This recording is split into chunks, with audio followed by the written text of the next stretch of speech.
პარლამენტის შრომით იმიგრაციის შესახებ კანონში დაგეგმილი ცვლილებების განხილვას იწყებს 14 აპრილს ეკონომიკური პოლიტიკის კომიტეტში. შემდეგ კი პლენარულ სხდომაზე განიხილავენ პროექტს, რომლის მიხედვით რიგ შემთხვევებში უცხოელს შესაძლოა უფლება მიეცეს პროფესიული საქმიანობა ბინადრობისა და შრომითი საქმიანობის ნებართვის გარეშე განახორციელოს. აღნიშნული შესაძლებლობა მხოლოდ ისეთ შემთხვევებში გავრცელდება, როდესაც შრომითი საქმიანობა დაკავშირებულია კონკრეტულ პროექტებთან და ადგილობრივ ბაზარზე ხანგრძლივ დამკვიდრებას არ იწვევს. ინიციატივა ქართული ოცნების დეპუტატებმა მოამზადეს ინფორმაციას IPN-ი ავრცელებს. კანონპროექტის თანახმად უცხოელს უფლება ექნება საქართველოში განახორციელოს მოკლევადიანი პროფესიული საქმიანობა შრომითი საქმიანობის უფლებისა და შესაბამისი ბინადრობის ნებართვის გარეშე. თუ აღნიშნული საქმიანობა დროებითი ვიზიტის ფარგლებში ხორციელდება, არ წარმოადგენს ხანგრძლივ დასაქმებას ადგილობრივ შრომით ბაზარზე და დაკავშირებულია კონკრეტულ მოკლევადიან პროექტთან, ღონისძიებასთან ან მომსახურებასთან.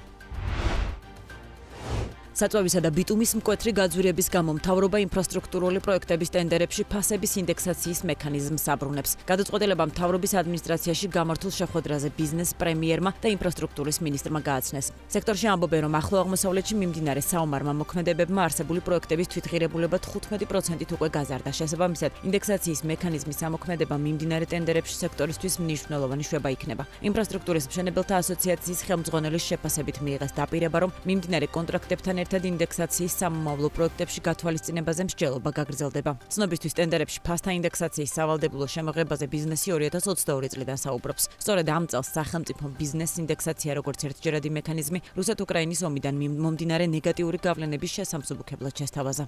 მნიშვნელოვანი არის, რომ რამოდენიმე საკითხი, რომელიც მშენებლების მხრიდან იყო გასულ შეხვედრებზე დასმული, დღეს დადებითად გადაწყდა, მთავრობა მიიღო შესაბამისი გადაწყვეტილება, რაც ვფიქრობ, რომ კიდევ ერთხელ შეუწყობს ხელს ამ ბიზნესის განვითარებას და ამ სექტორის განვითარებას. იცით, რომ ინფრასტრუქტურის სამინისტროს აქვს ძალიან ამბიციური გეგმები, ძალიან მნიშვნელოვანი პროექტები განსახორციელებელი, ამიტომ მნიშვნელოვანი არის, რომ ქართული კომპანიები მზად იყვნენ ამ პროექტების განსახორციელებლად. ჩვენი მიზანი არის, რომ მაქსიმალურად მივიღოთ ხარისხიანი პროდუქტი საბოლოო ჯამში და ამაში გადავიხადოთ საბაზრო ფასი, არც მეტი, არც ნაკლები. განვიხილეთ სექტორში ინფრასტრუქტურულ პროექტებთან დაკავშირებული როგორც მიზნები, ამოცანები და გამოწვევები, მათ შორის ის რეფორმები, რომელიც მნიშვნელოვანი არის სექტორის განვითარებისთვის. და ამ შემთხვევაში უკეთესი ხარისხობრივი ინფრასტრუქტურის მიღების კუთხით ქართული კომპანიების განვითარება მნიშვნელოვანი პრიორიტეტი არის ქვეყნისთვის, რამეთო ეს სექტორი განსაკუთრებულ როლს თამაშობს ეკონომიკური ღირებულების შექმნაში. ირანის კრიზისის ფონზე გაძვირებული დიზელისა და ბიტუმის გამო მშენებლები სახელმწიფოსგან მხარდაჭერას იღებენ. პრემიერ-მინისტრთან შეხვედრის შემდეგ ბლექსი გრუპის ხელმძღვანელი ამირან მამუჭაძის განცხადებით ინფრასტრუქტურის მშენებლებმა მთავრობისგან ყველა მნიშვნელოვან საკითხზე კონკრეტული პასუხები მიიღეს. მისივე თქმით, მსოფლიო კრიზისმა ენერგომატარებლების ფასების მკვეთრი ზრდა გამოიწვია, რაც მშენებლებისთვის მძიმე ტვირთად გადაიქცა. დიზელის 30-40%-ით გაძვირება ბიტუმიც ასეა, თუმცა საბოლოო ჯამში ჩვენი პროექტების თვითღირებულება ენერგომატარებლების გაძვირების გამო სადღაც 15%-ით გაიზარდა. ამბობს ბლექსი გრუპის ხელმძღვანელი. საქართველოს ენერგეტიკის განვითარების ფონდი მზის პანელების სისტემის დამგროვებელი მშენებლობა მონტაჟში 1.600.000 ლარს გადაიხდის. კერძოდ, ფონდმა გამოაცხადა ტენდერი, რომლის ფარგლებშიც ჯამში 58 კომპლექტი მზის ფოტოელექტრული სისტემა უნდა დამონტაჟდეს დუშეთის მუნიციპალიტეტის ბარისახოს და უკანაფშავის ადმინისტრაციულ ერთეულებში. თითოეული სისტემა უნდა მოიცავდეს ენერგიის დაგროვების სისტემას და უზრუნველყოფდეს მუდმივი საცხოვრებელი კომლების ავტომატურ ელექტრომომარაგებას. ეს ნიშნავს, რომ ეს პანელები სისტემაში არ ჩაერთვება და მისგან დამოუკიდებლად დამგროვებლის მეშვეობით უზრუნველყოფს ელექტროენერგიის მიწოდებას. შესყიდვების სააგენტოზე გამოქვეყნებული დოკუმენტების მიხედვით მზის ფოტოელექტრული სისტემამ ენერგიის დაგროვების სისტემასთან ერთად უნდა აკმაყოფილებდეს კიდევ რამდენიმე ტექნიკურ მოთხოვნას. შერჩეულმა კომპანიამ მიმდინარე წლის ოქტომბრამდე უნდა დაასრულოს ყველა სამუშაო. ფონდი შესრულებული სამუშაოებისთვის გარანტიას ითხოვს შემდეგი პირობით. დამგროვებლის მინიმალური გარანტია უნდა შეადგენდეს არანაკლებ 10 წელს. პანელების დაზიანების გარანტია არანაკლებ 15 წელი, გენერაციის გარანტია არანაკლებ 25 წელი, ინვენტორი კი არანაკლებ 10 წელი. შერჩეულ კომპანიას სახელმწიფო ფონდი გამოცდილებასაც სთხოვს. კერძოდ 2023 წლის აგვისტოდან ტენდერის გამოცხადების დღემდე საჭიროა ჰქონდეს შესრულებული არანაკლებ 600.000 ლარის ოდენობით ანალოგიური ხასიათის, სირთულის და შინაარსის სამუშაოები. ეკონომისტი ზაზა ბროლაძის შეფასებით საქართველოს განვითარების ფონდის დააწარმოეს საქართველოს გაერთიანება და მათ ბაზაზე საქართველოს განვითარების კორპორაციის შექმნა შეიძლება იმიტომ გაგვიხარდეს, რომ ორი ბიუროკრატიული აპარატი ერთიანდება. საქართველოს განვითარების კორპორაციისგან დიდ გარღვევას არ ველოდები, თქვა ეკონომისტმა BMG TV-ს გადაცემა წერტილთან ინტერვიუში წამყვანის შესაბამისი კითხვის პასუხად. ზაზა ბროლაძეს, რომელიც 2013 წელს საქართველოს თავდაცვის მინისტრის მოადგილე იყო, მიაჩნია, რომ მთავარია სახელმწიფომ შექმნას ხელსაყრელი ინსტიტუციური გარემო და თანაბარი პირობა ბიზნესის ნებისმიერი წარმომადგენლისთვის. ეს არის ორი ორგანიზაციის სამართალი მემკვიდრე, ხო, საპარტნიორო ფონდი და აწარმოეს საქართველო. მე ვერ ვიტყვი, რომ უკანასკნელი წლების ეკონომიკაზე მათ რაღაცა ესეთი შთამბეჭდავი ზეგავლენა მოახდინეს მაკროეკონომიკური თვალსაზრისით. გითხრათ, თვითონ GDP-ს რდის რა წილი მოდიოდა ან ერთი ან მეორე ორგანიზაციაზე. ესეთი ტიპის ორგანიზაციები ხო, ნუ რაღაცებს კი იტყვიან, მაგრამ ასეთი ტიპის ორგანიზაციების მიმართ უფრო ძალიან ბევრი ეჭვი არსებობს, ბევრი ჟურნალისტური გამოძიება, მაგალითად, რომ ძალიან ესე მიზანმიმართულად ხდებოდა დაფინანსების გადაკაჩვა გარკვეული ჯგუფის მხარეს, ვთქვათ, იგივე ხელისუფლებასთან დაახლოებულ ბიზნესმენებთან და ასე შემდეგ. ყოველთვის იყო ეჭვის საფუძველი როგორც ერთი, ისე მეორე ორგანიზაცია. ამათი გაერთიანება შეიძლება იმიტომ გაგვიხარდეს, რომ ორი ბიუროკრატიული თქვათ რაღაც აპარატი გახდა ერთი. დიდ გარღვევას მე ამათგან არ ველოდები, რაც არ უნდა დაარქვან და რაც არ უნდა დაიწერონ თქვათ დებულებაში, ამიტომ რაღაცა ამ შემთხვევაში დიდი მოლოდინები მე მათ მიმართ არ მაქვს. მთავრობამ ჰიდროპაუერ გრუპს აჭარაში, ხულოში, მდინარე ღორჯომზე მცირე ჰესის ასაშენებლად მიწა 59 წლით აღნაგობის უფლებით გადასცა. 659 განკარგულებიდან ირკვევა, რომ კომპანიამ ყოველწლიურად მიწის სარგებლობისთვის 1508 ლარი უნდა გადაიხადოს. ხულოს რაიონში სოფელ გობაძეებში 1646 კვადრატულ მეტრს სახელმწიფო მიწის სარგებლობისთვის კომპანიამ გარკვეული ვალდებულებები უნდა შეასრულოს. კონკრეტულად კი ჰიდროპაუერ გრუპმა უძრავ ქონებაზე ხელშეკრულების გაფორმებიდან 16 თვის განმავლობაში 9 მეგავატის სიმძლავრის ელექტროსადგური უნდა აშენოს და ექსპლუატაციაში უნდა მიიღოს. ამასთან კომპანიამ გადაცემულ მიწაზე მინიმუმ 2.300.000 ლარის ოდენობის ინვესტიცია უნდა ჩადოს და ხელშეკრულების გაფორმებამდე განსაზღვრული ინვესტიციის მინიმუმ 10%-ის ოდენობით უპირობო გამოუხმობი გარანტია უნდა წარადგინოს. ბიზნეს რეესტრის მიხედვით კომპანია ჰიდროპაუერ გრუპი 2022 წელს რეგისტრირებული კომპანია. ამის წილებს მამუკა ვაშაყმაძე 33%, ლევან დიასამიძე ასევე 33% და ლევან ბაკურაძე 34%-ს ფლობენ.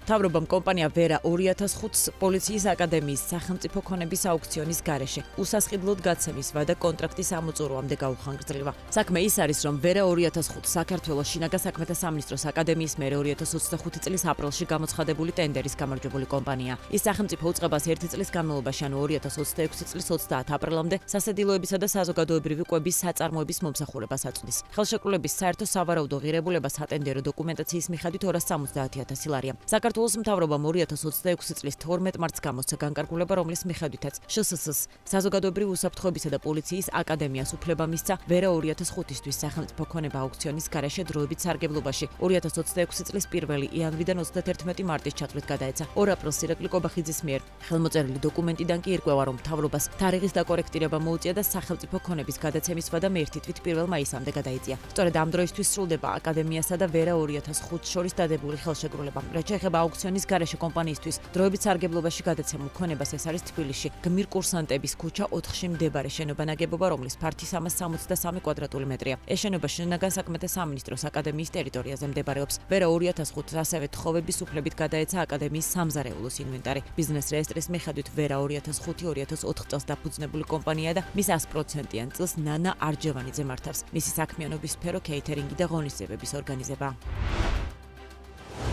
მთავრობის ადმინისტრაცია ჯამში 101.600 ლარის ღირებულების კომპიუტერებს და ავეჯს შეიძენს. ირაკლი კობახიძემ ადმინისტრაციას ამ შესყიდვაზე თანხმობა 2 აპრილს ხელმოწერილი 380 და 391 განკარგულებებით მისცა. დოკუმენტებიდან ჩანს, რომ მთავრობის ადმინისტრაციამ 56.250 ლარის ღირებულების ავეჯი და 45.350 ლარის ღირებულების კომპიუტერული ტექნიკა უნდა შეიძინოს. აუქციონის გარეშე სამაგიდე კომპიუტერის და ავეჯის შეძენაზე სახელმწიფო შესყიდვა 6 აპრილს გამოცხადდა. განცხადებების მიღება კომპიუტერების შემთხვევაში 13 აპრილს დაიწყება და 15 აპრილს დასრულდება. ჯამში ადმინისტრაციას 45,350 ლარად 27 ინჩიანი 20 მონიტორის და 14 ბირთვიანი 11 პროცესორი შეძენა სურს. ავეჯის შესაძენად გამოცხადებულ ტენდერში კი განცხადების მიღება 15 აპრილიდან დაიწყება და 17 აპრილს დასრულდება. ეს შესყიდვა 140 საოფისე სავარძელს, 1 გორგოლაჭიან სავარძელს და 1 საოფისე მაგიდას მოიცავს.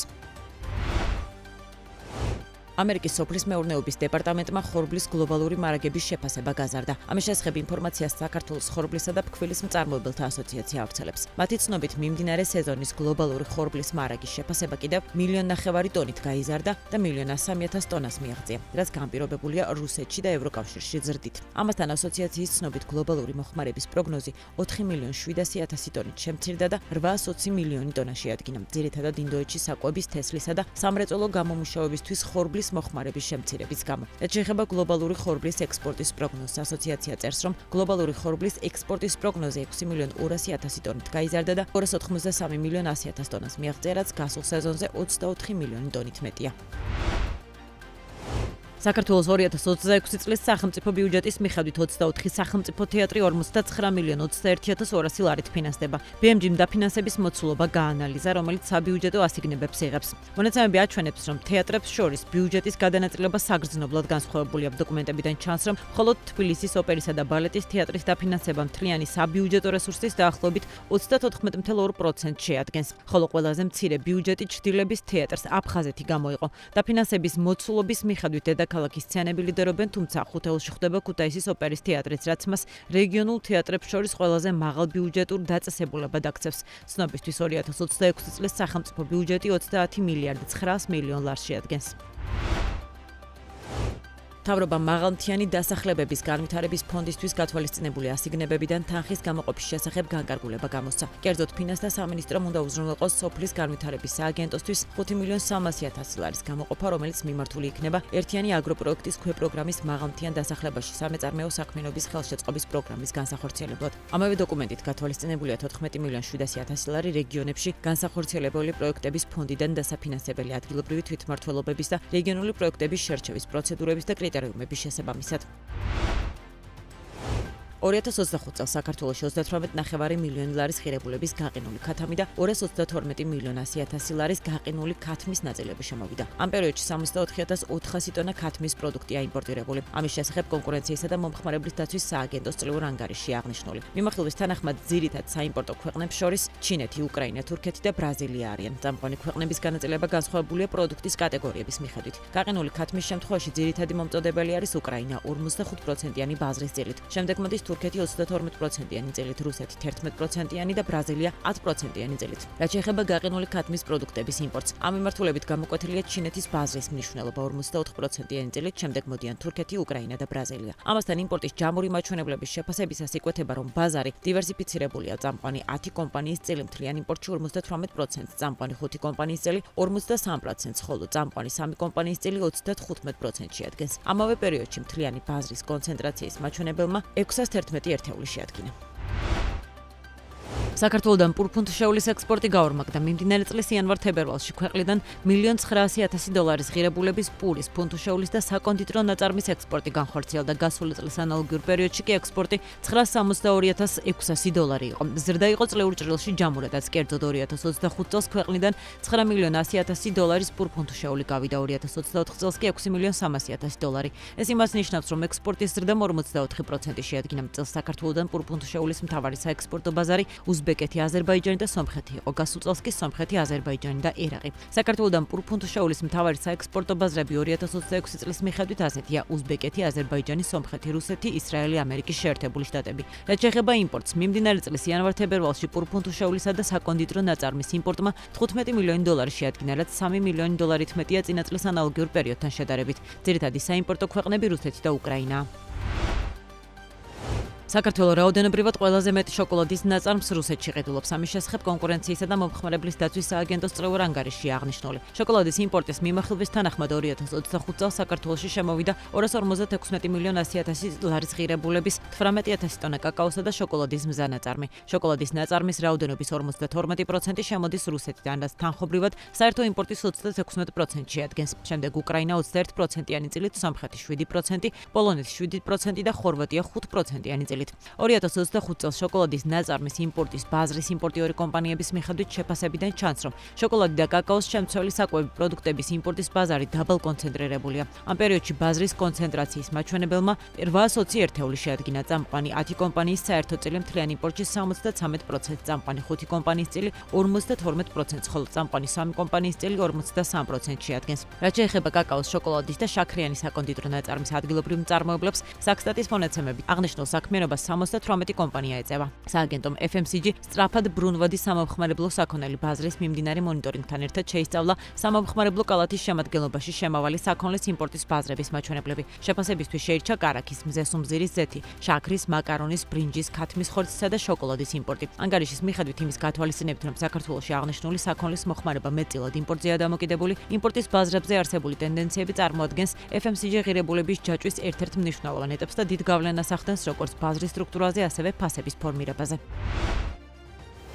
2025 წელს საქართველომ 59.800.000 ლარის მაკარონი და ბრინჯი იყიდა. 1 კილო მაკარონის იმპორტი ქვეყანას 2 ლარი და 80 თეთრი, ხოლო ბრინჯის 2 ლარი და 20 თეთრი დაუჯდა. ამის შესახებ კონკურენციისა და მომხმარებლის დაცვის სააგენტოს წლიურ ანგარიშში აღნიშნული. სააგენტომ FMCG სწრაფად ბრუნვადი სამომხმარებლო საქონელი ბაზრის მიმდინარე მონიტორინგთან ერთად შეისწავლა სამომხმარებლო კალათის შემადგენლობაში შემავალი საქონლის იმპორტის ბაზრების მაჩვენებლები. შეფასებისთვის შეირჩა კარაქის, მზესუმზირას ზეთის, შაქრის, მაკარონის, ბრინჯის, ქათმის ხორცისა და შოკოლადის იმპორტი. ანგარიშის მიხედვით იმის გათვალისწინებით, რომ საქართველოში აღნიშნული საქონლის მოხმარება მეტწილად იმპორტზეა დამოკიდებული, იმპორტის ბაზარზე არსებული ტენდენციები წარმოადგენს FMCG ღირებულების ჯაჭვის ერთ-ერთ მნიშვნელოვან ეტაპს და დიდ გავლენას ახდენს როგორც ბაზრის სტრუქტურაზე, ასევე ფასების ფორმირებაზე. მაკარონის იმპორტის მიმოხილვიდან გამომდინარე 2025 წელს საქართველოში შემოვიდა 39.200.000 ლარის ღირებულების 10.321 ტონა მაკარონის, მშრალი პასტის ნაწარმი. ამ პერიოდში პროდუქტის საშუალო ღირებულება 1 კილოგრამზე 2 ლარი და 80 თეთრი შეადგინა. იმპორტიორი კომპანიების მიხედვით მაკარონის ნაწარმის იმპორტის ბაზარი მეტნაკლებად დივერსიფიცირებულია. წამყვანი 10 იმპორტიორი კომპანიის წილი მთლიანი იმპორტის 85% შეადგენს, წამყვანი 5 კომპანიის წილი 75%, ხოლო წამყვანი 3 კომპანიის წილი 62%. საქართველოდან ცოცხალი ცხვრების ექსპორტი გაიზარდა. მიმდინარე წლის 2 თვის მონაცემებით ქვეყანა 4.5 მილიონი დოლარის ღირებულების 1019 ტონა ცხვრები გამოიყვანეს. ეს მაჩვენებელი 2025 წლის იანვარ-თებერვლის მონაცემების დაახლოებით 2 მილიონი დოლარით უსწრებს, ხოლო 2024 წლის ანალოგიური პერიოდის მონაცემებს 4 მილიონი დოლარით. ცხვრების საექსპორტო ბაზრებს შორის ყველაზე დიდი წილი ყატარს აქვს, მას მოყვება საუდის არაბეთი და ლიბია. საქართველოდან ცხვრების საექსპორტო ქვეყნები 2026 წლის იანვარ-თებერვლის მონაცემებით შემდეგია: ყატარი, საუდის არაბეთი, ლიბია, ქუვეიტი, ერაყი, აზერბაიჯანი, უზბეკეთი. აღსანიშნავია, რომ მარტის ექსპორტის მონაცემები ჯერ არ არის ცნობილი, თუმცა სავარაუდოა, რომ ექსპორტი მარტში შემცირებული იქნება გამომდინარე იქიდან, რომ ირანის ომმა ფრენებისა და ლოგისტიკის პროცესი გაართულა. ქართულმა კონცეპტუალურმა ბრენდმა მაიზენმა სააღდგომოდ ლიმიტირებული კოლექცია წარადგინა, სადაც ტრადიციული პასკა და იტალიური პანეტონე თანამედროვე ხელოვნებასთან და დიზაინთან ერთიანდებიან. როგორც კომპანიის დამფუძნებელი და კრეატიული დირექტორი ნატალი გულიელი BMG-სთან ამბობს, მაიზენ Easter Collection 2026 არა მხოლოდ დესერტია, არამედ კულტურული და ესთეტიკური გამოცდილება, რომელიც გემოსა და ისტორიას აერთიანებს. გურიელის განმარტებით, ბრენდის სააღდგომო კოლექცია ყოველწლიურად განსხვავებული კონცეფციით იქნება და აერთიანებს როგორც კულინარიას, ისე ვიზუალურ ხელოვნებას. წელს მთავარი აქცენტი გაკეთებული იყო ტრადიციული პასკის გარდაქმნაზე. პროდუქტი წარმოდგენილია როგორც დიზაინერული ობიექტი, რომელიც ერთდროულად არის საკვები და საჩუქარი. ქართული ტრადიციული პასკა სტანდარტული შეფუთვით 65 ლარი ღირს, ხოლო სპეციალური ტილოს შეფუთვითა და ბრენდირებული პარკით მისი ფასი 105 ლარს აღწევს. კომპანიას წარმოდგენილი აქვს იტალიური ტექნოლოგიით ბუნებრივი საფუარით დამზადებული პანეტონეების ხაზიც, რომლის ფასი 80 ლარიდან იწყება და 165 ლარამდე მერყეობს. ღვინის სექტორში მცირე მარნები არაერთ გამოწვევას აწყდებიან, რაც როგორც ადგილობრივ წარმოებას, ისე ექსპორტის შესაძლებლობებს უკავშირდება. ამის შესახებ საოჯახო მარნის ოდეს დამფუძნებელმა ქეთონინიძემ BMG TV-ს გადაცემაში ქალების ნარატივი ისაუბრა. მისი თქმით, მცირე მარნებისთვის რუსული ბაზარი აღარ განიხილება მარტივ გამოსავლად, მიუხედავად იმისა, რომ ზოგიერთ კრიზისულ პერიოდში ზოგიერთი მწარმოებელი შესაძლოა სწრაფი გზების ძიებას ცდილობდეს. ჩვენაირი მარნებისთვის ახლა რუსეთი არასდროს არ იქნება ისეთი მარტივი მიმართულება. მცირე მარნები აწარმოებენ 6-დან 8-1000 ბოთლამდე, ზოგჯერ 15-20,000. მაქსიმუმ 25,000-მდე და ამ რაოდენობის რეალიზაციაც კი არ არის მარტივი, რადგან ეს პროცესი ბევრ სხვა პრობლემასთან არის გადაჯაჭვული, აღნიშნავს ნინიძე. ერთ-ერთ მთავარ გამოწვევად იგი ასახელებს ადგილობრივი წარმოების ნაკლებობას შესაფუთი მასალების მიმართულებით. მისი თქმით, საქართველოში არ იწარმოება ისეთი აუცილებელი კომპონენტები, როგორც არის ბოთლი და საწვავი, რაც პროდუქტის თვითღირებულებას ზრდის. ქეთონინიძე ეთერში საგადასახადო პოლიტიკაზე ამახვილებს ყურადღებას და აღნიშნავს, რომ მცირე მარნებისთვის არსებული DGG ზღვარი გამოწვევად რჩება. მისივე თქმით, დასავლეთ ევროპის ქვეყნებში დაბალია DGG და განსხვავებული ეკონომიკური გარემო. წარმოა, ხოლო საქართველოში მოქმედი 100,000 ლარის ზღვარი მცირე ბიზნესისთვის მაინც მძიმე ტვირთია. მისივე შეფასებით, დადებით მაგალითს წარმოადგენს პროგრამა შეღავათიანი აგროკრედიტი, რომლითაც მარანი წლებია სარგებლობს. კომპანია თურმანიძე პლუსის გენერალური დირექტორის მოადგილისა და დერმაკოსმეტოლოგიური ხაზის ხელმძღვანელის ზურაბ თურმანიძის ინფორმაციით, ბრენდი დერმაკოსმეტიკის მიმართულებით აქტიურად ვითარდება. ამის შესახებ მან BMG-ს გადაცემა ქალების ნარატივში ისაუბრა. მისი თქმით, პროდუქტის გაყიდვები უკვე მთელი საქართველოს მასშტაბით ხორციელდება. პროდუქცია წარმოდგენილია PSP-სა და ავერსის ქსელებში. თურმანიძის თქმით, ბაბუისგან მიღებული ოჯახური გამოცდილება დღემდე კომპანიის მუშაობის ბირთვს წარმოადგენს, ხოლო ახალი დერმაკოსმეტიკური ხაზი ბუნებრივი გაგრძელებაა კანის აღდგენის და ქსოვილთა რეგენერაციის სფეროში. ყველა პროდუქტი თურმანიძეების ხელით კეთდება. ეს მათთვის დიდი პასუხისმგებლობაა. გლემპინგ ინფრასტრუქტურის იმპორტიორი და მწარმოებელი კომპანია გლემპშოპი თიანეთში ახალ საგამოფენო სივრცეს აშენებს. BMG-სთან ინტერვიუში კომპანიის დამფუძნებელი შალვა ბერძი ამბობს, რომ პროექტის სახელწოდებით ჩემთან ალტოში სავარაუდოდ ორ თვეში დასრულდება და სივრცე ხელმისაწვდომი მიიქნება როგორც ვიზიტორებისთვის, ასევე ტურისტებისთვის სერვისის შეთავაზების მიზნით. ის აღნიშნავს, რომ კომპანიის მიზანი არამხოლოდ გაყიდვების ზრდა, არამედ ხარისხიანი გლემპინგის ქართული პროდუქტის შექმნა. მისი თქმით, საქართველოში უკვე აშენებულია ობიექტები კახეთში, გუდაურში, ყაზბეგში, აჭარაში, სვანეთსა და სხვა რეგიონებში. აღსანიშნავია, რომ გლემპშოპი საქართველოში 2018 წლიდან ოპერირებს და 2020 წლიდან ოფიციალური იმპორტიორი და მშენებელია. კომპანიის პროდუქცია ორ ტიპად იყოფა: საბაზისო და სრული კომპლექტები. საბაზისო კომპლექტები ჩინეთიდან შემოდის, სრული კომპლექტების ნაწილი კი საქართველოში მზადდება. ბერძის თქმით, ადგილობრივი წარმოება საშუალებას იძლევა გაუმჯობესდეს თბოიზოლაცია, ინტერიერის მასალები და კარფანჯრები. მომხმარებელს კი დასრულებული პროდუქტის შესაბამისი ფერის არჩევით ჩაბარდეს.